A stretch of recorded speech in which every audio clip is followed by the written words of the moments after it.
India TV आपके साथ मैं हूं प्राची पाराशर। शाम के 5 बज चुके हैं। वक्त हो गया है आपके पसंदीदा प्रोग्राम मुकाबला का।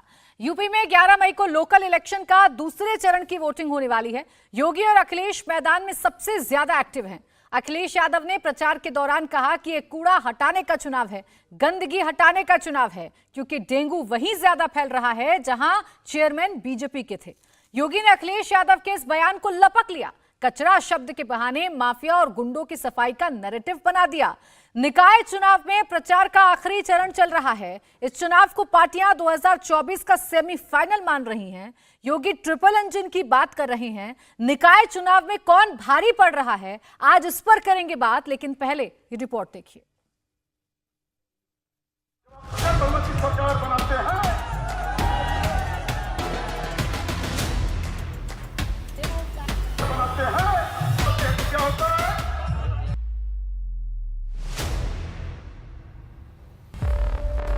अखिलेश ने वोटर्स का कर दिया अपमान। वोटिंग से पहले हार मान गए अखिलेश। निकाय चुनाव में अखिलेश का सेल्फ गोल। कूड़ा हटाने का चुनाव है, गंदगी हटाने का चुनाव है। अगर गंदगी रहेगी तो बीमारी फैलेगी, परेशानी आएगी। इसलिए कूड़ा और गंदगी हटाने के लिए समाजवादी पार्टी की साइकिल को वोट देना आप लोग।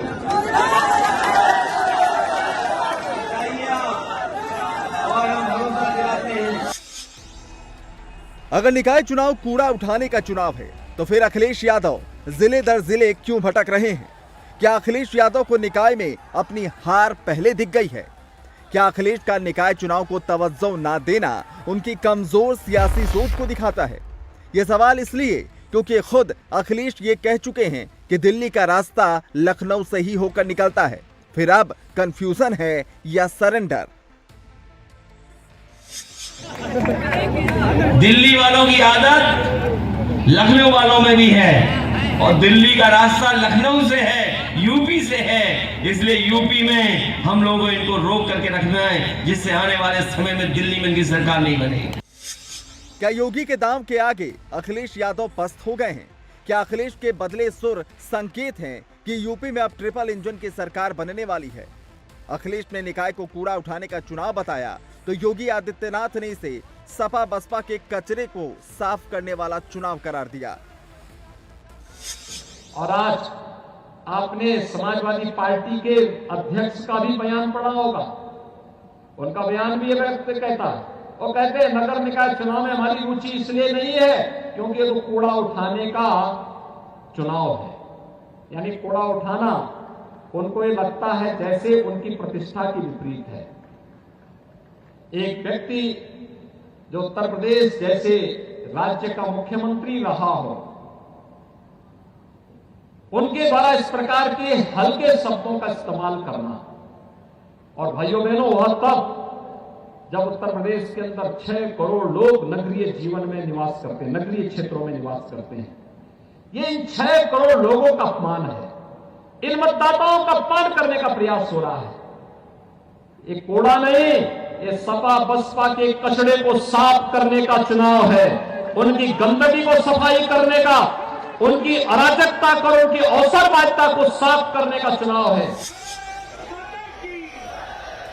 योगी आदित्यनाथ जिस तरीके से पूरी ताकत से लोकल चुनाव में भगवा लहराने की कवायद में जुटे हैं, योगी जानते हैं कि निकाय चुनाव में जीत फ्यूचर पॉलिटिक्स के लिए कितना अहम है। इसलिए केंद्र की योजनाओं का लाभ हो, बुलडोजर का एक्शन हो या फिर माफियाओं का सफाया हो, योगी अपना रिपोर्ट कार्ड हर मंच से जनता के सामने रख रहे हैं। योगी का हर मंच से भरा ये हुंकार हिट साबित हो रहा है। योगी के एग्रेसिव कैंपेन ने यूपी में नो कर्फ्यू नो दंगा, माफियाओं का सफाया, लोगों की सुरक्षा और योजनाओं के लाभार्थियों की बढ़ती संख्या को ही चुनाव का मुद्दा बना दिया। शायद यही वजह है कि अखिलेश हो या मायावती, योगी के बुलडोजर मॉडल का काउंटर किसी के पास नजर नहीं आ रहा है। इसी पर चर्चा करने के लिए हमारे साथ खास मेहमान जुड़ गए हैं। राकेश त्रिपाठी, प्रवक्ता बीजेपी, आशुतोष वर्मा, प्रवक्ता समाजवादी पार्टी, आदिल हसन, प्रवक्ता एआईएमआईएम, सतीश प्रकाश, राजनीतिक विश्लेषक के तौर पर हमारे साथ हैं। आप सभी का बहुत बहुत स्वागत है। राकेश त्रिपाठी जी, मैं आपसे शुरुआत कर रही हूं। विपक्ष कैसे भी प्रचार करे, विपक्ष रुचि ले, विपक्ष रुचि ना ले, आपकी क्या विपक्ष अब आपके अकॉर्डिंग तय करेगा कि अब विपक्षी कैंपेनिंग भी कैसी होनी चाहिए? आप अपना चुनाव लड़िए, विपक्ष अपना लड़ रहा है।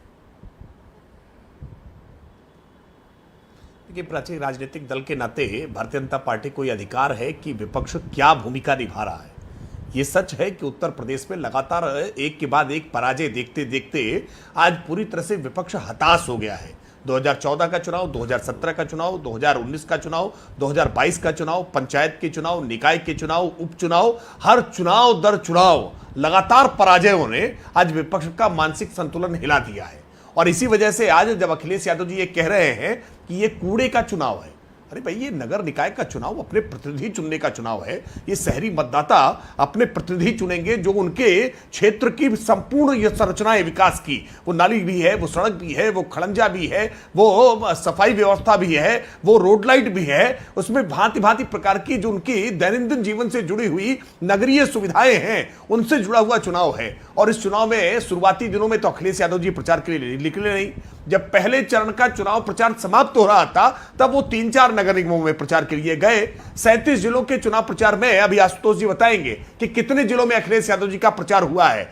सच्चाई यह है कि अखिलेश यादव जी मान चुके हैं कि वो चुनाव प्रचार में कोई बढ़त हासिल नहीं कर सकते, चुनाव परिणाम में कोई बढ़त हासिल नहीं कर सकते हैं। मायावती जी पूरी तरह से चुनाव से बाहर हैं। राहुल गांधी जी और प्रियंका वाड्रा जी पूरे निकाय चुनाव में एक बार भी उत्तर प्रदेश आए नहीं है। तो ऐसे में पूरा विपक्ष उदासीन है इस चुनाव से। इसलिए भारतीय जनता पार्टी ये कह रही है कि केवल और केवल भारतीय जनता पार्टी एक विकल्प है। जनता तीसरा इंजन जोड़ने के लिए तैयार है। हमने उत्तर प्रदेश में काम करके दिखाया है। नो कर्फ्यू, नो दंगा, यूपी में सब चंगा केवल नारा नहीं है, जनता महसूस कर रही है। आप ये जो नारा दे रहे हैं राकेश त्रिपाठी जी, इसी नारे को लेकर तो सवाल है कि ऐसे चुनाव में, निकाय चुनाव गली मोहल्लों का चुनाव है, निकाय चुनाव स्थानीय मुद्दों से जुड़ा हुआ चुनाव है। ऐसे चुनावों में जब अखिलेश यादव गली के कचरे का मुद्दा उठा रहे हैं, बता रहे हैं कितनी गंदगी है, आप सिर्फ और सिर्फ माफिया का मुद्दा उठा रहे हैं, क्या कोई काम गिनाने के लिए नहीं है, बताने के लिए नहीं है कि मौजूदा जो सरकार होगी, जो गली मोहल्लों की सरकार होगी, वो क्या करेगी?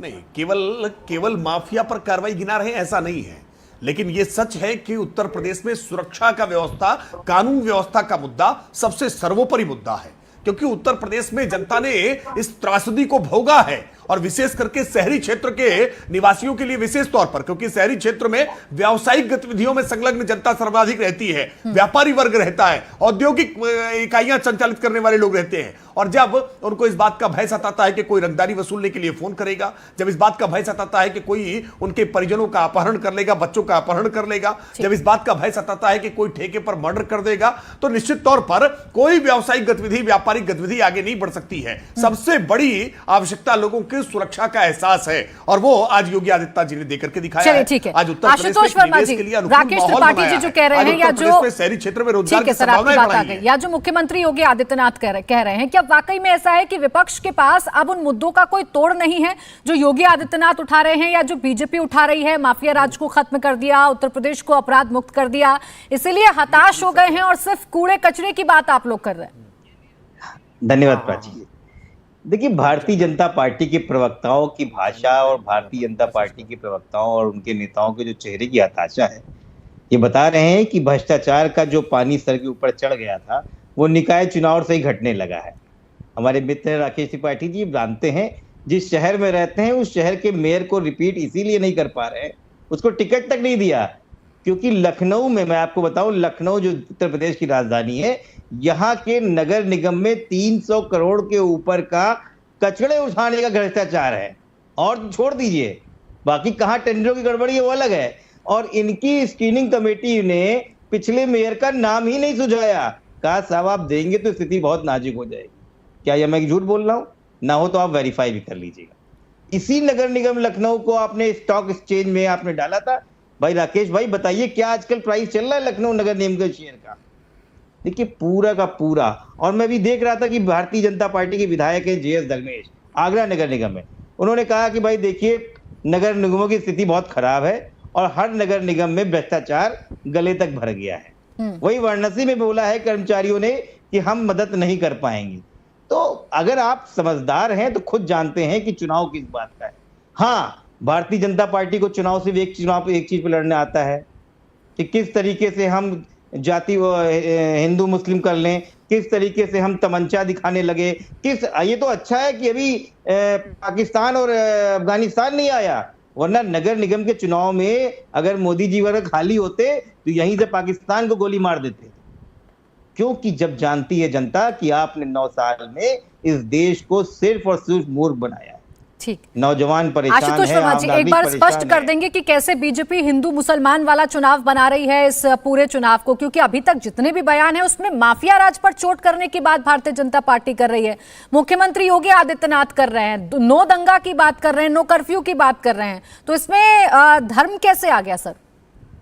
नहीं, मैं कह रहा हूं कि अभी बड़े साहब खाली नहीं हुए कर्नाटक में, अभी वो कर्नाटक में बजरंग बली कर रहे हैं ना।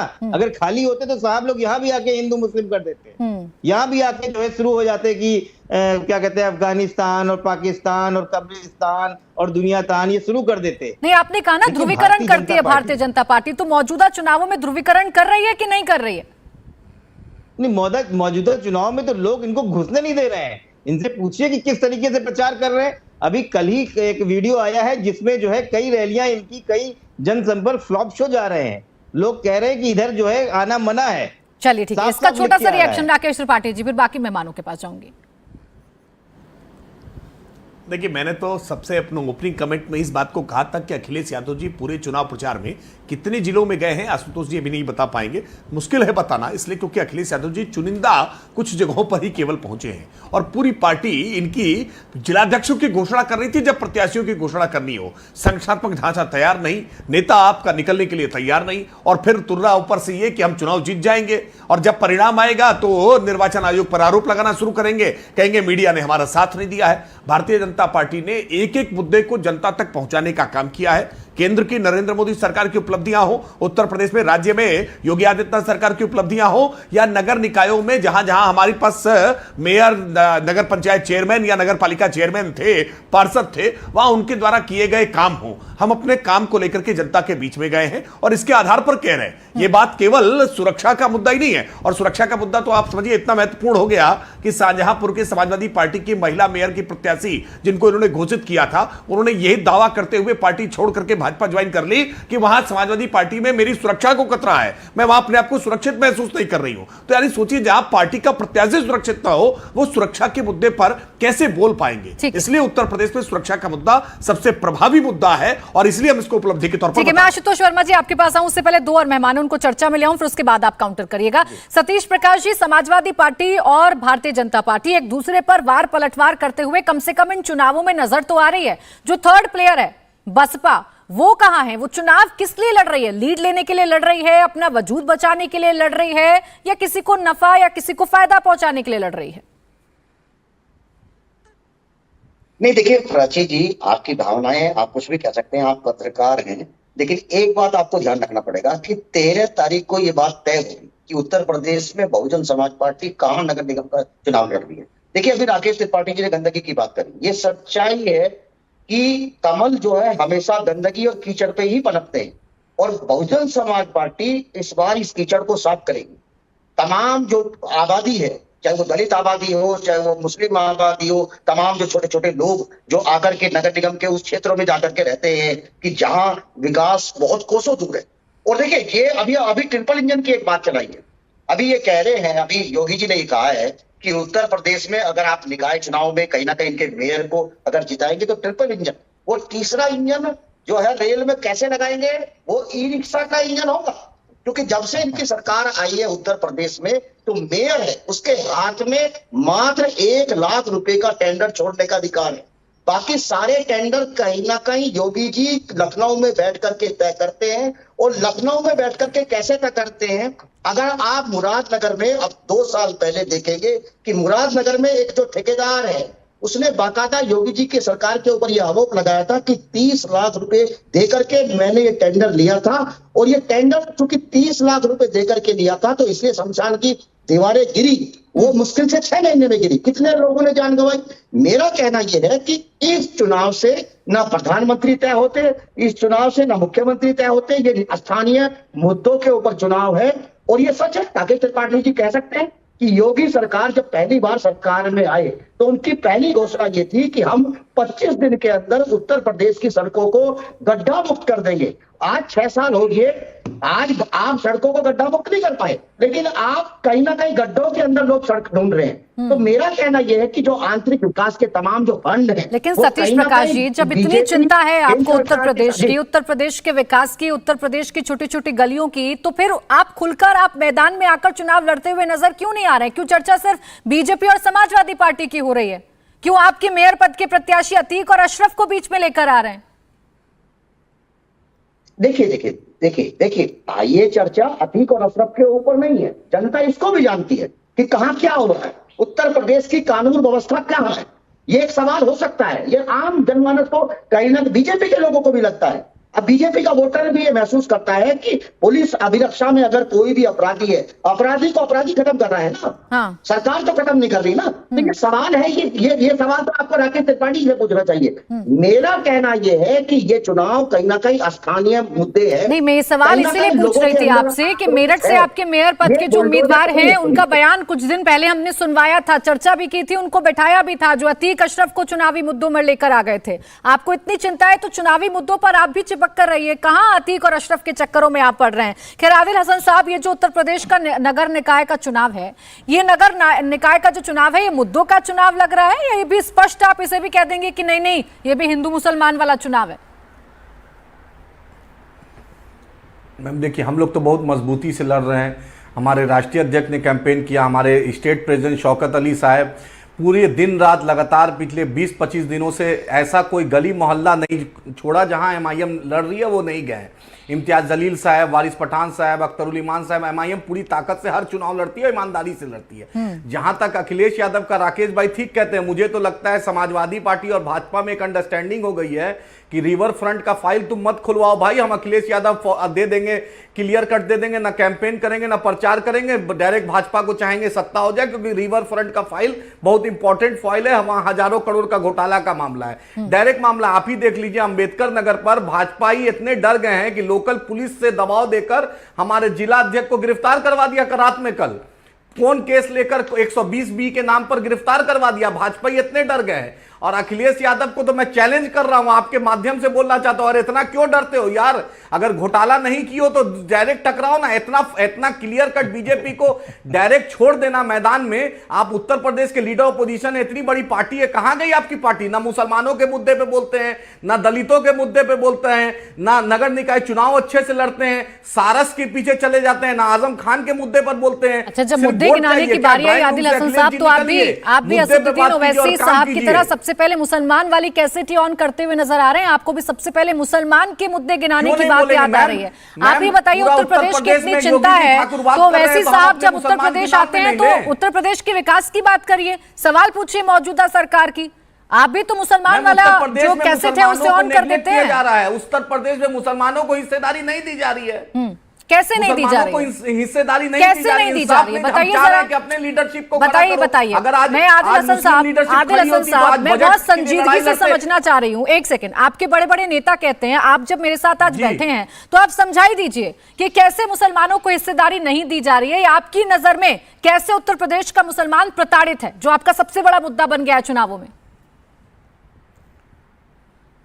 मैम आपको बतला दें, आप पिछले अटल बिहारी वाजपेयी जी के वक्त में मदरसा में जो साइंस और हिस्ट्री पढ़ाया जाता, सोशल साइंस पढ़ाया जाता था, उन अटल बिहारी वाजपेयी जी के वक्त में वो स्कीम शुरू हुई थी। उसमें हिंदू मुस्लिम सब टीचर थे। 2018 से लेकर अभी तक उनको तनख्वाहें नहीं मिली हैं। जो आपका इंदिरा आवास योजना, जो प्रधानमंत्री विकास योजना था, पिछले 5 साल में 7 मुसलमानों को मिला है। माइनॉरिटी को जो बजट मिलता है, वो जाके आप पता कर लीजिए कि तेलंगाना जैसे छोटे राज्य से भी कम है माइनॉरिटी का बजट। इनका कोई नुमाइंदगी नहीं है, ना मुसलमान अफसर डीएम एसपी है, ना बजट में हिस्सेदारी है। किस तरीके से सबका साथ सबका विकास करते हैं। आप रूल ऑफ लॉ की बात करते हैं, ब्रॉड डे लाइट पे मीडिया के सामने आदिल हसन जी मुझे करेक्ट करिएगा, लेकिन जहां तक मुझे जानकारी है वहां उस जानकारी के मुताबिक मदरसों के सुधारीकरण के लिए सरकार ने कदम उठाए थे और बच्चे धार्मिक के साथ साथ बाकी तमाम सब्जेक्ट्स भी पढ़ पाए, वो भी कोशिश सरकार की तरफ से की गई थी। हालांकि आपने प्रश्न उठाया है, मैं सवाल पूछ लूं राकेश त्रिपाठी जी, मैम योगी मुद्दे गिना दिए आदिल हसन साहब ने कि कैसे उत्तर प्रदेश का मुसलमान प्रताड़ित है और आप बात करते हैं सबका साथ सबके विकास की। देखिए, मुझे तो बड़ा आश्चर्य हो रहा था कि अभी आदिल हसन कह रहे हैं कि ये सभी वार्डों में, सभी नगर निगमों में, सभी नगर पालिका नगर पंचायतों में जा रहे हैं। बड़ा आश्चर्य हो रहा है, कितनी सीटों का दावा कर रहे हैं। पूछ लीजिएगा अभी आदिल हसन से कि कितनी सीटें नगर निगमों की जीत रहे हैं, कितने नगर पालिका नगर पंचायतों के चेयरमैन जीत रहे हैं। अरे आपकी कोई प्रेजेंस नहीं है उत्तर प्रदेश में। पिछले चुनाव में विधानसभा में भी ऐसा ही दावा करके आए थे। कितनी सीटों पर जमानतें जब्त हुई थी उसका रिकॉर्ड बता पाएंगे। सच ये है कि आदिल हसन जी की पार्टी उत्तर प्रदेश में कोशिश ये करती है कि कैसे सांप्रदायिक विभाजन की लकीरों को खींचा जा सके, कैसे मजहबी उन्माद को भड़काया जा सके। लेकिन आज उत्तर प्रदेश में योगी आदित्यनाथ जी के नेतृत्व में सबको भरोसा है। 27% उत्तर प्रदेश में आज प्रधानमंत्री आवास जो मिले हैं वो अकलियत को मिले हैं, मुसलमानों को मिले हैं। मैं इस बात को फिर दोहराऊंगा कि आज जब सुरक्षा का मुद्दा होता है तो वो हिंदू के लिए नहीं होता है, वो हिंदू मुसलमान सबके लिए होता है। जब मुजफ्फरनगर का दंगा होता था, बाराबंकी में दंगा होता था, जब मऊ में दंगा होता था, गाजीपुर में दंगा होता था, तो उत्तर प्रदेश में दूध जो है ना वो बच्चों के लिए, वो हिंदू के लिए भी मुश्किल होता था और मुस्लिम के लिए भी मुश्किल होता था। लेकिन आज भारतीय जनता पार्टी की सरकार ने जब दंगा बंद किया है ना, तो अंबेडकर नगर हो, गाजीपुर हो, मऊ हो, जौनपुर हो, बनारस हो, जो हत्यारों का उपयोग चलाने वाले मुसलमान तबके के लोग हैं ना, बहुत प्रसन्न हुए हैं। बता दिया राकेश त्रिपाठी जी ने उनका विजन क्या है। जी राकेश भाई से पूछिए, तेलंगाना आंध्रा में 0, तमिलनाडु में 0, केरला में 0, तब भी प्रधानमंत्री जान देकर प्रचार कर रहे हैं। हमें भी लोकतंत्र पे भरोसा है, इसलिए हम जाकर चुनाव प्रचार करते हैं। केरला में 0 सीट आता है, तब भी प्रधानमंत्री जी 3-3 दिन जाकर वहां पर करते हैं। लगातार 0 पे 0 इनको खेल रहा है। तेलंगाना में 0, आंध्रा में 0। चलिए ये जीरो का आंकड़ा आप क्रॉस कर पाएंगे नहीं कर पाएंगे तो आने वाला वक्त बता देगा आदिल हसन जी। लेकिन आपने बड़े सवाल समाजवादी पार्टी पर भी उठाए, उनसे भी मैं जवाब लूंगी। एक छोटा सा ब्रेक ले रही हूं, ब्रेक से फौरन वापस लौटेंगे। आप देखते रहिए मुकाबला। ब्रेक के बाद स्वागत है आपका। आप देख रहे हैं मुकाबला। आशुतोष वर्मा जी, ना सिर्फ राकेश त्रिपाठी बल्कि आदिल हसन साहब भी ये कह रहे हैं कि आपने तो पूरी की पूरी जमीन, पूरा का पूरा मैदान ही छोड़ दिया है भारतीय जनता पार्टी के लिए। आप लोग लड़ने से पहले ही हार मान चुके हैं निकाय चुनाव। देखिए, बड़ा अजीब सा लगता है कि एआईएम के प्रवक्ता, देखिए आपके दो पैनल में एक तरफ बैठे हुए हिंदूवादी पार्टी अपने आप को घोषित करते हैं और एक अपने आप को मुस्लिमवादी पार्टी घोषित करते हैं, और दोनों में खींचतान बनी हुई है। तो जनता इतनी समझदार है, वो जानती है कि एआईएम का पिच कहां पर आती है, वो कहां खेलना चाहती है और कहां नहीं खेलना चाहती है। तो जिस तरीके से बिहार चुनाव में हुआ, जिस तरीके से और चुनाव में हुआ, जहां जनता ने 2022 में इनको लड़ने का मौका दिया था, ये फिर से आए थे, लेकिन दाल नहीं गली। हमारे ख्याल से शायद 0 सीट थी या निगेटिव, कुछ तो जमानत भी जब्त हो गई थी। खैर, तो कहने का मतलब जनता भी अब समझदार हो गई है कि ये हिंदूवादी पार्टी और मुस्लिमवादी पार्टी से जरा दूर हट जाए और जो असली समाजवादी पार्टी है, जो भारत वालों की पार्टी है, जो भारतवर्ष के लोगों की पार्टी है, उनके साथ में खड़े हो जाए। मैंने बहुत सवाल किए, लेकिन राकेश भाई ने एक भी जवाब नहीं दिए। मैंने पूछा, भाई बहुत तेजी से मुंबई में गए थे योगी आदित्यनाथ जी, लखनऊ स्टॉक एक्सचेंज में, लखनऊ नगर निगम का स्टॉक, एक बार शेयर प्राइस इंडिया टीवी बता दो कि क्या चल रहा है लखनऊ का। एक बार बता दो वो 350 करोड़ का जो घोटाला हुआ था, जिसके चक्कर में वहां पे जो है लखनऊ के मेयर भी हटाए गए हैं, जिसके चक्कर में लखनऊ के बड़े बड़े ऑफिसरों पे गाज गिरी है। एक बार ये बता दीजिए कि फिर से महिला सीट होने के नाते आपके गृह जनपद लखनऊ के अंदर की वो आपकी मेयर रिपीट क्यों नहीं हुई है। देखिए, भारतीय जनता पार्टी जानती है चुनाव लड़ने का एक ही तरीका है, किसी तरीके से चुनाव में मेन जो मुद्दे हैं उनसे दूर करो, और कभी तमंचा बोलो, कभी पाकिस्तान बोलो, कभी हिंदुस्तान बोलो, लेकिन मुद्दे की बात मत करो। बात मत करो कि भ्रष्टाचार क्यों बाकी चल रहा है, बात मत करो कि योगी आदित्यनाथ जी की, अभी आपने एक वायरल वीडियो देखा होगा कि इनके प्रमुख सचिव और जो सूचना मंत्री हैं वो कह रहे हैं यार जल्दी लाओ, मैं 1 लाख रुपए महीने तक दूंगा, इमेज बनानी है, बाबा जी की इमेज नहीं बन पा रही है, वो ट्रेंड कराएंगे। ये है भारतीय जनता पार्टी। क्या दुनिया नहीं जानती है? दुनिया नहीं जानती कि टाइम मैगजीन में फर्जी में ऐड देके उनकी इमेज बनाई जा रही है। ठीक और है। पूरी भारतीय जनता इसी चलिए में राकेश भारतीय त्रिपाठी जनता जी जो पार्टी। सवाल पूछ रहे हैं आशुतोष वर्मा जी, आप लोग जानते हैं मुद्दों से कैसे भटकाना है, स्थानीय मुद्दों में भी आप ऐसे मुद्दे लेकर आ रहे हैं जैसे चुनाव प्रधानमंत्री का हो, जैसे चुनाव मुख्यमंत्री का हो।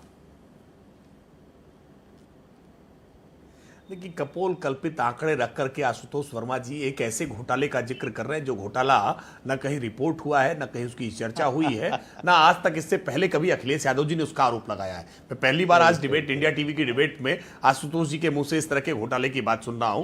कोई डॉक्यूमेंट इनके पास होगा तो निश्चित तौर पर अपनी शेयर विश्वसनीयता प्राइस बनाए रखने बताइए। के लिए उसको जरूर रखेंगे। शेयर प्राइस लेकिन बताइए। ये सच है कि उत्तर प्रदेश में आज जो विकास की बयार बही है, उत्तर प्रदेश में जो सुरक्षा का एहसास हुआ है, इसलिए निकाय चुनावों के परिणाम आने वाले लोकसभा के चुनावों पर भी दिखाई पड़ेंगे, क्योंकि कार्यकर्ताओं का मनोबल उठता बढ़ता है। निश्चित तौर पर जनता का रुझान दिखाई पड़ता है कि जनता किस पार्टी के करीब है। यह बात सही है कि स्थानीय मुद्दों पर चुनाव होता है, लेकिन इन स्थानीय मुद्दों के साथ साथ पार्टी के सिंबल होते हैं, पार्टी की विचारधारा होती है, पार्टी के नेतृत्व के प्रति विश्वास होता है, पार्टी के कार्यकर्ताओं की छवि होती है, और इन सारी बातों के आधार पर ही पार्टी के सिंबल पर पार्टी के कार्यकर्ता को, पार्टी के कैंडिडेट को जनता वोट देने का काम करती है। इसलिए यह कह देना कि केवल स्थानीय मुद्दे ही हैं, नहीं, स्थानीय मुद्दों के साथ साथ इसमें राष्ट्रीय मुद्दे, राज्य स्तर के मुद्दे, ये सब शामिल किए जाते हैं। और इसीलिए हम कह रहे हैं कि केंद्र सरकार की उपलब्धियां, राज्य सरकार की उपलब्धियां और स्थानीय निकाय पर बार बार सवाल आशुतोष जी पूछ रहे हैं कि आपने लखनऊ के मेयर का टिकट क्यों बदल दिया। अरे लखनऊ का तो वोटिंग हो चुकी, चुनाव समाप्त हो चुका है, बचे हुए 7 नगर निगमों की बात करिए, और हम पूरे दावे से कह रहे हैं कि हम लखनऊ का नगर निगम भी जीतते जा रहे हैं। कैंडिडेट कौन होगा, ये भारतीय जनता पार्टी की एक स्क्रीनिंग कमेटी है, हमारी पद्धति है, हमारी प्रक्रिया है, पार्टी प्रत्याशी बनाती है। आपके यहां कोई खाने की टेबल पर कोई पार्लियामेंट्री बोर्ड बैठ जाता हो और खाने की टेबल पर ही बैठ करके तय कर देता हो, परिवार के लोग ही मिलकर के, कि कौन परिवार के प्रति लॉयल है, परिवार का व्यक्ति नहीं है तो परिवार के प्रति लॉयल व्यक्ति को टिकट दे दे। और आपके मैंने तो उदाहरण देकर बताया कि शाहजहांपुर के मेयर कैंडिडेट केवल यह आरोप लगा करके पार्टी छोड़ गई, जब भाजपा ज्वाइन कर ली उन्होंने, कि समाजवादी पार्टी में उनको। ठीक है आशुतोष जी, इस बात पर जवाब दे दीजिए। ये सुरक्षा का मुद्दा उठाते हैं, चूंकि उत्तर प्रदेश के लिहाज से बड़ा मुद्दा है, किस तरीके से उत्तर प्रदेश में माफिया राज रहा, ये सबने देखा। अब एक एक करके माफियाओं का खात्मा हो रहा है, उन्हें पूरी तरीके से नेस्तनाबूद किया जा रहा है। उपलब्धि है तो बता रहे हैं जनता के सामने। नहीं, देखिए, मुझे लगता है कि इससे बड़ा गलत संदेश कहीं नहीं मिलना चाहिए कि जिस प्रदेश में खुलेआम पुलिस के साये के अंदर कोर्ट से रिमांड पे लिए हुए अपराधी को कैमरे के आगे गोली मारी जाए, उस की सुरक्षा बढ़ गई। अरे शर्म आनी चाहिए, शर्म आनी चाहिए आपको और पूरी कैबिनेट पे कि आपने खुलेआम मर्डर किया, करवाया अपने सामने, और आप अपनी पीठ ठोकते हैं।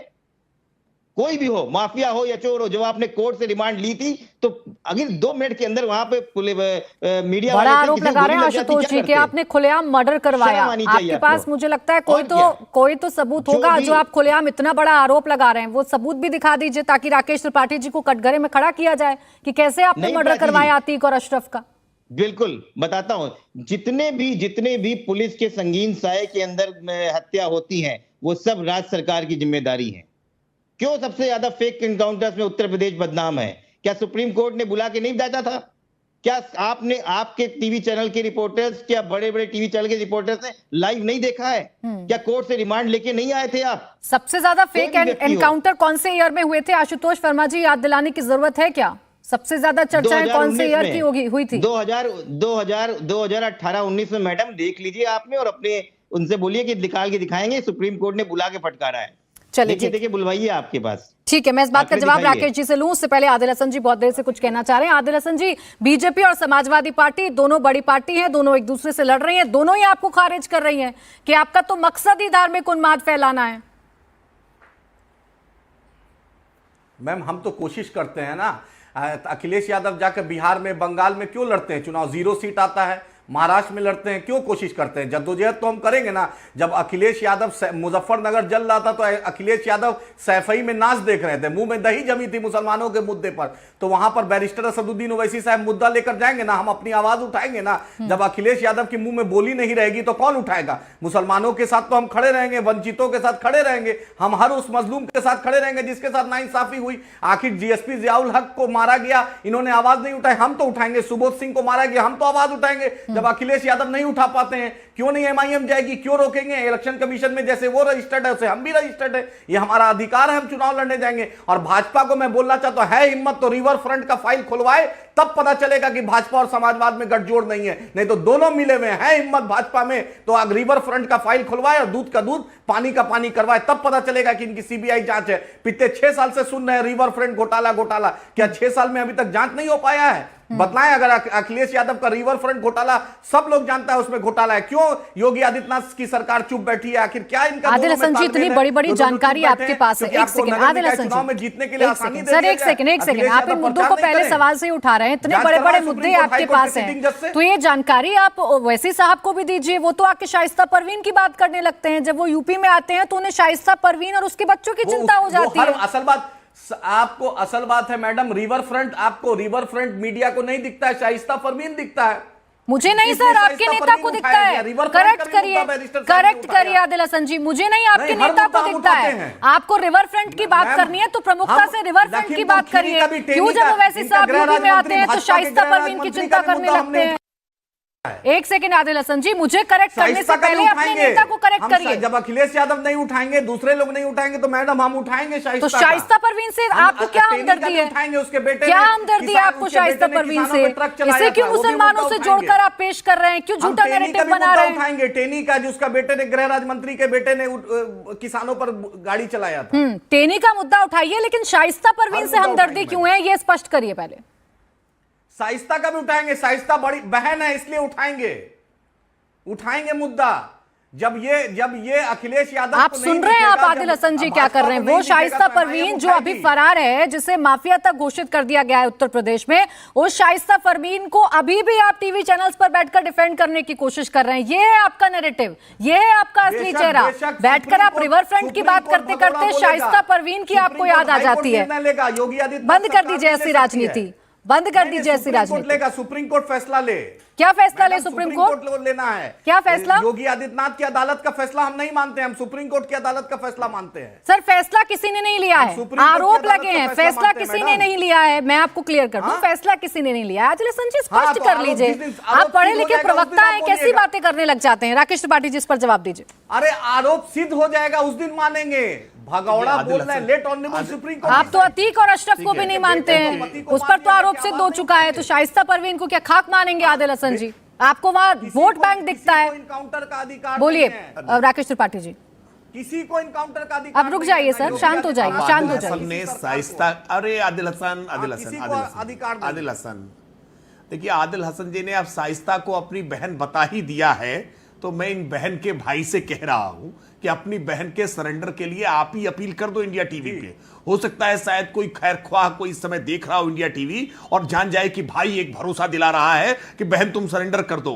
बैरिस्टर असदुद्दीन ओवैसी तुम्हारे साथ खड़े हैं, और बैरिस्टर असदुद्दीन ओवैसी तो निश्चित तौर पर कोर्ट ऑफ लॉ में उनको न्याय दिला देंगे, तो कम से कम अपनी बहन के लिए अपील तो कर दीजिए। नहीं, आप आदिल हसन साहब ऐसा मत करिए भाई, आपने अभी सार्वजनिक तौर पर बहन बताया है ना, तो भाई है, भरोसा दिलाइए ना, भरोसा दिलाइए कि बैरिस्टर असदुद्दीन ओवैसी उनकी जमकर वकालत करेंगे और कोर्ट में उनको निर्दोष साबित करेंगे। उस पर इनाम घोषित है, पुलिस इस समय तलाश रही है, फरार मुजरिम है, और इसलिए जेल की सलाखों के पीछे उसकी जगह है।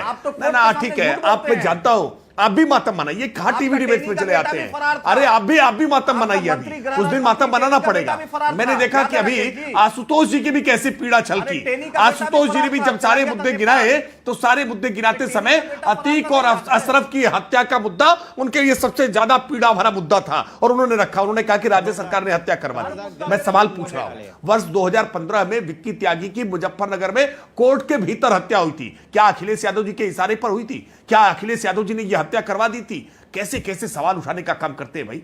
अगर कहीं कोई हत्या हुई है तो गिरफ्तार करके हमने मुजरिमों को जेल की सलाखों के पीछे भेजने का काम किया है, और हम आश्वस्त कर रहे हैं कि कोई अपराधी किसी जाति मजहब का हो, किसी पार्टी के साथ जुड़ाव रखता हो, लेकिन उसके कानून के सामने हम उसको बराबर ही देखेंगे, हम अपराधी को अपराधी मानेंगे। ये जाति मजहब का खेल आप खेलते रहे अपने समय में, आप जाति मजहब के आधार पर अपराधियों को पालते रहे, उनको बचाते रहे, और इसीलिए पीड़ा आपको आज ये बहन के भाई को भी पीड़ा हो रही है और आपको भी पीड़ा हो रही है। ठीक है सतीश प्रकाश जी, कानून व्यवस्था का मुद्दा उत्तर प्रदेश में कितना बड़ा है? क्योंकि बीजेपी की सरकार, खासकर मुख्यमंत्री योगी आदित्यनाथ बड़े बड़े मंचों से बता रहे हैं कि हमने कितना काम किया है और कैसे उत्तर प्रदेश को हम माफियाओं से मुक्त कर रहे हैं, कैसे नो दंगा, नो कर्फ्यू, सब कुछ चंगा, ये नारा बीजेपी की तरफ से दिया जा रहा है। नहीं, ये तो राकेश त्रिपाठी से पूछो ना कि सबसे जो उत्तर प्रदेश के जो लिस्ट उत्तर प्रदेश सरकार ने जारी करी है उसके कितने माफिया बीजेपी के अंदर है ना। 37% जो विधायक हैं उनके ऊपर वो माफिया हैं कहीं ना कहीं। काशी का माफिया कौन है जरा बताइए ना, इनसे पूछिए ना, उसको एमएलसी बनाया ना बकायदा। देखिए कहीं ना कहीं अपराधियों की जात और धर्म देख करके कोई भी सरकार अगर काम करेगी। ब्रजभूषण सिंह कौन है बताओ ना, वो लड़कियां बैठी है ना, आप तो महिला पत्रकार है, आपको तो पूछना चाहिए इनसे जाकर के कि एक व्यक्ति के ऊपर 500 क्या मुकदमा दर्ज हो गया और वो आदमी सरेआम घूम रहा, उत्तर प्रदेश के अंदर घूम रहा है ना, ये पूछो ना इनसे जाकर के। और दूसरी बात राकेश त्रिपाठी जी सुनिए, आप एक पार्टी को रिप्रेजेंट करने वाले लोग हैं। योगी जी सिर्फ और सिर्फ किसी जाति विशेष के मुख्यमंत्री नहीं है, वो पूरे उत्तर प्रदेश के मुख्यमंत्री है, वो मेरे भी मुख्यमंत्री हैं। क्योंकि वो मेरे मुख्यमंत्री हैं तो मैं ये चाहता हूं कि अगर किसी भी व्यक्ति की, चाहे वो हिंदू हो, मुसलमान हो, अपराधी हो, कोई भी व्यक्ति हो, मरने के बाद किसी भी व्यक्ति की मौत के ऊपर इस तरह की बातें नहीं करनी चाहिए। भाषा हमेशा राजनीतिक लोगों को कहीं ना कहीं वही रखनी चाहिए। देखिए चुनाव है, ये मरने वाली बात, एक सेकंड सतीश प्रकाश जी, ये मरने वाली बात आप क्या कह रहे थे, एक बार फिर से रिपीट कर दीजिए, शायद मुझसे मिस हो गया। क्या कह दिया ऐसा मुख्यमंत्री योगी आदित्यनाथ ने, जरा स्पष्ट कर दीजिएगा प्लीज। सुनिए ना, देखिए सुनाइए मेरा कहना ये है, देखिए सुनिए ना, आप मेरी बात सुनिए ना। ये अरे तो आप ही की बात तो सुन रही हूँ, आप ही की बात मुझसे एक मिस हो गई सतीश प्रकाश जी, तो मैंने पलट के बस छोटा सा सवाल पूछा है, जवाब दे दीजिए। नहीं आप सुनिए ना, देखिए मेरा कहना ये है कि 13 तारीख में ये तय होगा। आज राकेश त्रिपाठी की जो ये कह रहे हैं कि स्थानीय निकाय चुनाव कहीं ना कहीं उत्तर प्रदेश में 2024 का चुनाव तय करेगा। 13 तारीख में यही राकेश त्रिपाठी जी आपके चैनल के ऊपर बैठ करके ये कहेंगे कि ये स्थानीय निकाय का चुनाव है। अच्छा, तब की तब राकेश त्रिपाठी जी से बात कर ली जाएगी, लेकिन अभी जो आपने बोला आप वही स्पष्ट नहीं कर पा रहे हैं कि किसी के मरने के बाद उसकी मौत पर ऐसे शब्दों का इस्तेमाल नहीं करना चाहिए। तो पहले तो मरने वाला कौन था, किसका जिक्र कर रहे हैं आप, और किसने क्या कहा ये भी बता दीजिए। हाँ हाँ बोलिए, बोलिए। देखिए सुनिए, जो आप सुनना चाहती हैं मैं आपको वही सुना देता हूँ। 100% किसी भी सभ्य समाज में कोई भी व्यक्ति, मैं अफगानिस्तान और तालिबान राज में भी रहता हूं, भारतीय व्यवस्था लोकतांत्रिक व्यवस्था है। लोकतांत्रिक व्यवस्था में इस तरह के मर्डर, पुलिस अभिरक्षा में किसी भी व्यक्ति को, चाहे वो बीजेपी का वोटर हो, कहीं ना कहीं लोगों को विचलित करते हैं, उनके मन को सोचने के लिए कहीं ना कहीं। देखिए हर व्यक्ति पारिवारिक व्यक्ति है ना, किसी भी आदमी को आप सरेआम मार देंगे और मीडिया के भेद में मार देंगे, उन्होंने तो आपको भी बदनाम कर दिया। कहीं ना कहीं मीडिया के लोगों को लोग चेक कर रहे हैं ना। ये सतीश प्रकाश जी सुनिए मेरी बात, आप बार बार अगर इस मसले को लेकर आ रहे हैं तो मैं आपको बता दूं, स्पष्ट कर दूं सर, इस मसले पर सबसे ज्यादा सवाल मीडिया नहीं पूछे हैं राकेश त्रिपाठी जी से। बार बार पूछा है कि कैसे पुलिस अभिरक्षा में अतीक अशरफ की हत्या हो गई और क्यों उसका महिमा मंडन किया जा रहा है उस हत्या का, वो बार बार सवाल पूछे जा रहे हैं, लेकिन आप स्पष्ट ही नहीं कर पाए कि मरने के बाद किसने क्या बोल दिया और मरने वाला कौन था, ये भी आपको बताना पड़ेगा। खैर आशुतोष वर्मा जी रुक जाइए एक सेकंड, आशुतोष वर्मा जी। नहीं देखिए, बार बार आप जो बोल रहे हैं कि माफियाओं को समाप्त किया जा रहा है, मैं बार बार वही सवाल को पूछता हूँ। अभी जिसकी बात सतीश प्रकाश जी बोल रहे थे मैं उसको आगे नाम को बुला रहा था कि एक बड़ी स्टोरी देखिए निकली थी, गैंगस्टर टू पॉलिटिशियन। आज मैं इसलिए लेके सब कुछ दिखा रहा हूँ क्योंकि आप लोग जो है वो डाटा पूछते कहाँ से लेके आए, कैसे लेके आए। एक एमएलसी है ब्रजेश सिंह जी, कहा है दाऊद से कनेक्शन रहता था, मुख्तार अंसारी पे गोली भी चलाई थी। आज वो भारतीय जनता पार्टी की छत्र छाया में बढ़िया से एमएलसी है, और एक ऐसे एमएलसी हैं जो पिछले 25 साल से भारतीय जनता पार्टी की छत्र। एक मिनट झूठ नहीं पूरे होने दीजिए। कैसे वैसे उत्तर प्रदेश में सारे एमएलसी जीत जाते हैं, हार जाते हैं और बाकी वो जीत जाते हैं। उनका रसोईया तक ब्लॉक प्रमुख बना है, उनके बड़े भाई तक यहाँ पे भारतीय जनता पार्टी, उनका जो है छोटा भाई भारतीय जनता पार्टी से एमएलए है। क्या भारतीय जनता पार्टी को सिर्फ और एक ही तरीके के माफिया दिखते हैं या सुविधाजनक माफिया की लिस्ट बनाई जाती है? चलिए मैं 10 सेकंड में इस पर जवाब ले लूं क्योंकि समय समाप्त हो रहा है। आपने बड़ा मुद्दा उठाया है राकेश त्रिपाठी जी, 10 सेकंड में क्योंकि समय खत्म हो चुका है। आदिल जी रुक जाइए एक सेकंड। राकेश त्रिपाठी जी, ये बिल्कुल झूठ कहा है, बिल्कुल झूठ कहा है। अभी आशुतोष वर्मा जी ने ब्रजेश सिंह भारतीय जनता पार्टी से कोई संबंध नहीं रखता है। आदिल जी रुक जाइए। भारतीय जनता पार्टी के प्रवक्ता के तौर पर मैं आधिकारिक तौर पर ही कह रहा हूं, उसके बावजूद लगातार बार बार समाजवादी पार्टी ये झूठ परोसने का काम करती है कि भारतीय जनता पार्टी माफियाओं को बचा रही है। भारतीय जनता पार्टी के लिए किसी प्रकार का कोई जाति का माफिया, किसी मजहब का माफिया हो, वो रहनुमा नहीं हो सकता है। जिसने अपराध किया है, इंडियन पेनल कोड का उल्लंघन किया है, निश्चित तौर पर सीआरपीसी के प्रोविजन उस पर लागू होने चाहिए, कठोर दंडात्मक कार्रवाई। ठीक है राकेश त्रिपाठी जी, मेरे पास समय समाप्त हो गया। आदिल जी, मैं आपके पास आ नहीं पाऊंगी, समय सीमा बस यहीं तक थी। बहुत बहुत शुक्रिया आप सभी का हमारे साथ इस चर्चा में जुड़ने के लिए। इंडिया टीवी हर वक्त हर जगह डाउनलोड करने के लिए सर्च करें India TV news Google play store या ऐप स्टोर पर।